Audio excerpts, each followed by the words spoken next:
The Chosen One is an old trope, one of the oldest. You can track its elements all the way back to myth and legend. King Arthur pulling Excalibur from the stone, proving his divine right to rule. Perseus taking on Medusa, armed by the gods en route to a prophesied fate. There are even religious stories that fit the bill, like Moses being chosen by God to free his people and become a waterbender or something. Long before video games became the biggest entertainment industry in the world, the Chosen One trope had already become pervasive in pop culture, and it still is. They're in books, they're all over the silver screen. Examples are everywhere in fiction, as are subversions and deconstructions. You've seen a bunch. Paul Atreides becoming the Kwisatz Haderach, that one goes a little sideways.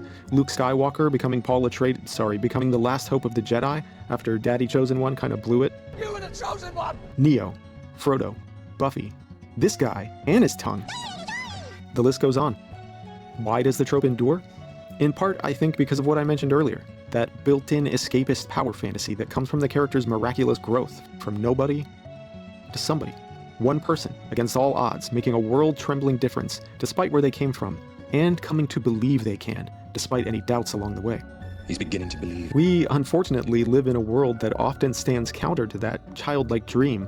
Many of us do have the odds stacked against us in life, and at some point, growing up, most of us learn that we have to make some compromise between that fantasy and harsh reality. And it can be tough to keep going, to keep pursuing your dreams, believing that you can make a difference, that you really matter. So while we're all trying to find our way and stay motivated, stories like these are comforting, they're inspiring. And even when it's played perfectly straight, just the same as you've seen before, when done well, the Chosen One trope can be the perfect way to start one of those classic comfort food adventures. When done well, emphasis.